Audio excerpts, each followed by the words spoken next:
Hello, students.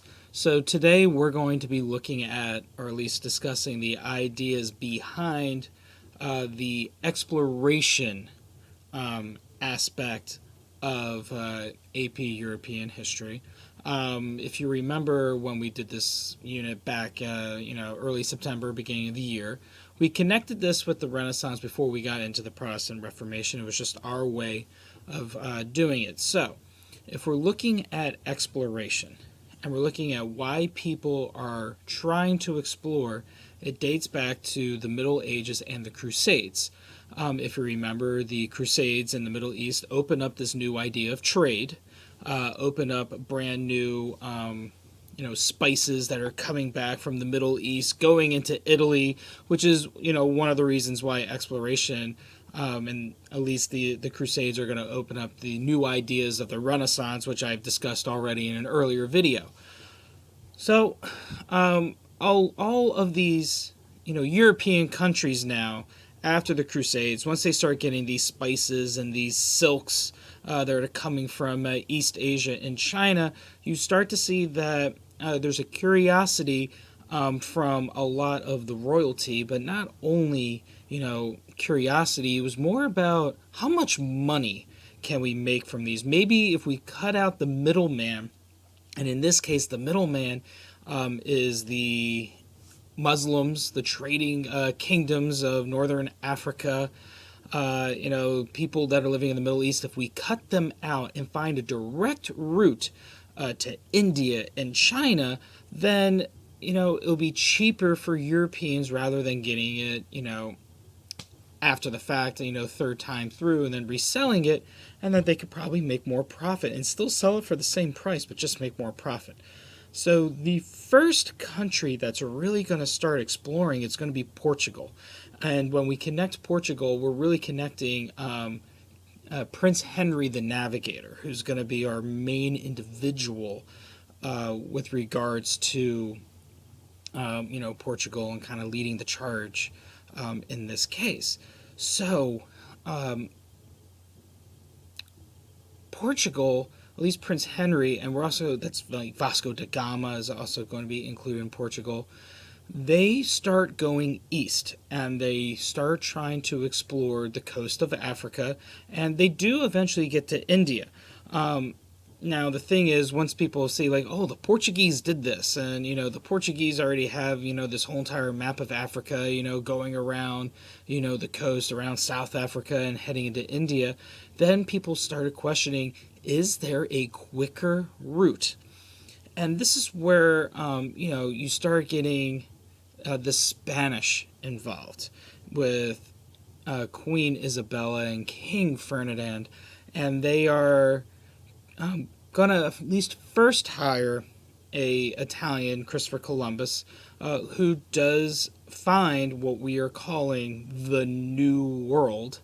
Okay, now when Columbus, sets sail and he kind of gets here, it's like, oh, I found, India. These are, the Indians, which we all now know that Christopher Columbus just landed on the island of Hispaniola, which is going to be, Haiti and, what we would call modern day Dominican Republic.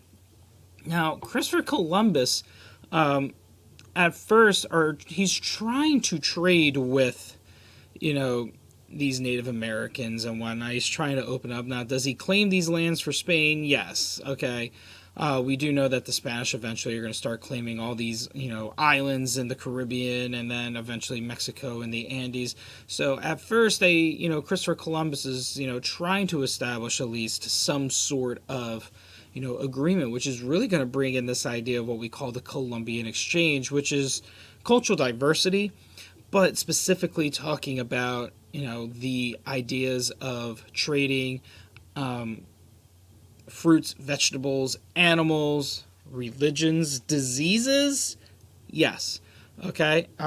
So that's the Columbian Exchange kind of in a nutshell, which is kind of the focus of, at least when we talked about in, AP US history, Columbian Exchange is always going to be a focus. When it comes to European history, yeah, it's a focus, but if we're talking about what the Europeans are kind of getting, they're using cultural diversity for their own good. So we're going to focus more on the European side. Now, the Spanish, if you remember, they explore and then they start to conquer. Your two main conquistadors that we always connect with, European colonization is going to be Pizarro and Cortes. Pizarro is going to take over the Incas down in South America, Peru, the Andes Mountains, where Cortes is going to take over what we would now call like modern day Mexico and the Aztecs. And in both cases, they used better technology. They had obviously the guns, more weaponry. Even though, not so much Pizarro, but Cortes was definitely outnumbered. And he motivates his people by burning his ships, so then they had nowhere to go except the fight. So, but the one thing that in both cases Pizarro and Cortes are kind of using that's brand new is this idea of germ warfare, smallpox. So when Cortes and Pizarro are going to be, taking over these places, they're going to be giving smallpox. Someone just came down to, apparently he heard smallpox and got all excited. They're going to be giving these diseases to the Aztecs and the Incas, and eventually it's going to wipe out a lot of the Native American population. So keep that in mind, that this guns, germs, and steel is really going to affect the South American, Central American, Amerindians, Native Americans, whatever you want to call them. It's really going to affect in these areas. Another thing to keep in mind is that these conquistadors are going to abide by the 3 G's: gold, God, glory. So getting money. Conversion of Native Americans, and this is where cultural diffusion comes in, because the cultural diffusion aspect of all this is that Christianity is going to be spread to the Native Americans as well. So keep that in mind, that cultural diffusion obviously isn't just plants and animals and diseases. It's also this idea of Christianity being spread into what we would now call as the New World or the Americas. So and the disease that obviously the Native Americans transmitted back into the Europeans is going to be syphilis. So the Native Americans get smallpox, but the Europeans get syphilis. On top of all of this, now you're starting to see when this Native American group kind of all starts to die out, that the Portuguese decide to use, or at least to try to find, a brand new source of labor, and it's going to be Africans. So this is where the slave trade comes in, that they start bringing in Africans into these new places in order to replenish the workforce that they've already lost due to all of these diseases. And the system that's eventually going to come out of this is going to be called the encomienda system.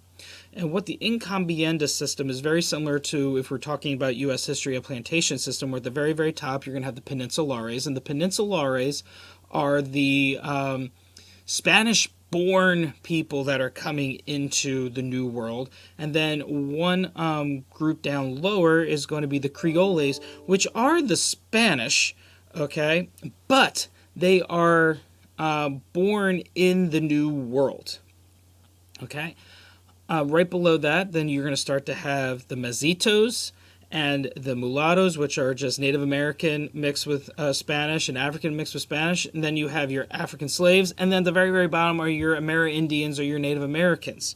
Okay, so that was your encomienda system. So there was a Spanish caste system already going on into this area, or into this time, I should say. Now, don't think that the Spanish and the Portuguese are the only ones doing this. You also have the French are now getting involved, especially in what we now call as Canada, a few islands in the Caribbean. The British and the Dutch are also getting involved with this, because now a brand new idea is mercantilism. And mercantilism is easily defined as Power equals wealth. How much money can a country get?